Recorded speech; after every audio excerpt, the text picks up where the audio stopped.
आज इस मंच पर उपस्थित प्रीत मंच के इस कार्यक्रम की अध्यक्षता कर रहे चौधरी अतुल कुमार जी, अपने इस संस्था को चलाने वाले और इस संस्था के अध्यक्ष डॉक्टर निर्दोष सिंह जी, इस प्रीत मंच की अभी बहुत शानदार उद्बोधन जिन्होंने संस्कृति, परिवार, सब चीज़ को बांधते हुए अपनी बातों को रखा है और निश्चित तौर पर ही उनकी बातों से कम शब्दों में बहुत सारी बातें निकल करके आई। महासचिव के नाते सुधीश चौधरी जी, और आज जिन्होंने सभी लोगों को बांधे रखा, हंसाया भी, और निश्चित तौर पर ही उनकी कविताओं में संस्कृति के साथ साथ कहते हैं ना, लाइनों के बीच में पढ़ना आना चाहिए। किताब तो पढ़ते हैं लेकिन किताबों में जो लाइनों में लिखता है अर्थ केवल व्यक्ति उसी का निकालता है, लेकिन उन लाइनों के बीच में से जो अर्थ निकाल सके, ऐसे अपने दोनों कवि बहुत ही शानदार उन्होंने कविताएं सुनाई। मैं उनका बहुत बहुत अभिवादन करता हूं, दिनेश रघुवंशी जी का, योगेश जी का, कि उन्होंने दूर से चल करके आए और आज जिस प्रकार से उन्होंने बातों को रखा हंसाते हुए।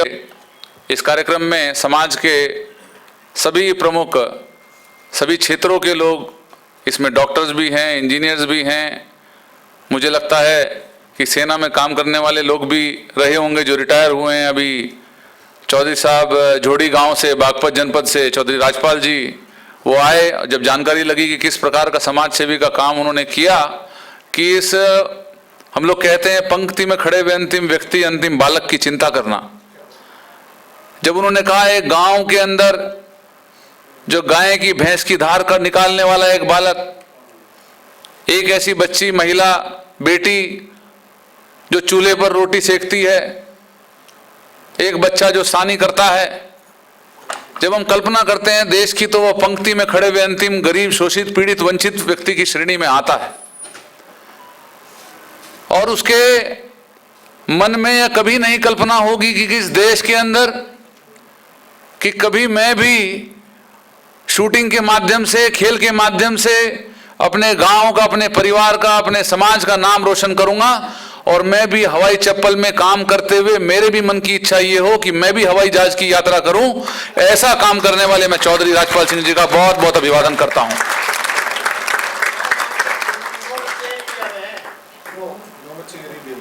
9 बच्चे एयर इंडिया में हैं। जो कल्पना में सोच रहा था वह साकार करने का काम इन्होंने किया है। आज इस कार्यक्रम में बहुत सारे ऐसे मेधावी छात्रों का भी अभिनंदन किया, बहुत सारे ऐसे बच्चे जिन्होंने खेल के अंदर एक नया मुकाम हासिल किया। आज हमारे समाज के बच्चे एक नई दिशा को अपनाते हुए देश के अंदर, विश्व के अंदर देश का नाम तो रोशन कर ही रहे हैं, लेकिन निश्चित तौर पर आज परिवार के बीच में मेरा आना हुआ, हम सब लोगों का भी नाम रोशन करने का काम सभी बच्चे कर रहे हैं।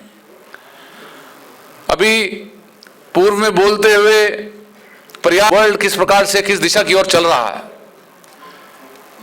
मेरा यह कहना है कि यह देश जो आज पहले की कल्पना करते थे, लोग कहते थे कि दुनिया गोल है, चपटी है, इसी पर बहसें होती थी, लेकिन यह परिवर्तन प्रारंभ हुआ है और पिछले कई दशकों से दुनिया चपटी के साथ साथ एक नई चर्चा प्रारंभ हुई है, जिसमें कहने लगे हैं लोग द वर्ल्ड इज फ्लैट। और वह फ्लैट होने के पीछे एक कारण है, आज कम्युनिकेशन बढ़ा है। आज पहले गति धीमी होती थी, लोगों के पास समय होता था, वह परिवारों में लोग बैठते थे। आज जब परिवार में लोग बैठते हैं, 5 लोग बैठे होते हैं, 5 के हाथ में मोबाइल फोन होता है कि नहीं होता है? लेकिन अब उस चीज के 2 पहलू हैं, उसके लाभ भी है, हानि भी है।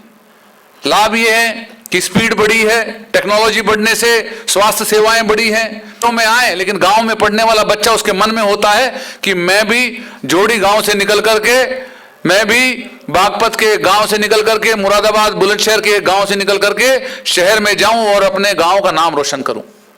वह भी मन उसका करता है कि मैं भी अपने गांव से बाहर निकल करके अपने समाज के उत्थान में, अपने परिवार के उत्थान में आगे बढ़ूं। और निश्चित तौर पर यहाँ जितने अपने परिवार के लोग यहाँ बैठे हैं, सब लोगों ने अपने अपने क्षेत्रों में एक मुकाम हासिल किया है, और मुकाम हासिल करने के बाद उनके मन की भावना यह होती है कि वह भी अपनों के बीच में जाए और अपनी जड़ों, क्योंकि हम सब लोग किसान परिवार, किसान पृष्ठभूमि से निकल करके आते हैं। अभी दिनेश जी ने बड़ी अच्छी कविता सुनाई है गांव की ओर। तो मैं तो शामली, जनपद शामली में पैदा हुआ, और पैदा होने के बाद वहीं पर पढ़ा लिखा, मेरी स्कूलिंग वहीं से हुई। उसके बाद IIT दिल्ली में जब मैं पहुंचा तो वहां बोलते ही मेरे लोग कह देते थे, भैया तो बागपत या शामली का रहने वाला, आवाज चलकता था। तो जब वहां गए तो जाकर के अपना बोलना सुधारा। अंग्रेजी आती नहीं थी, इंग्लिश सीखनी शुरू करी, अंग्रेजी के अखबार पढ़ने शुरू करे।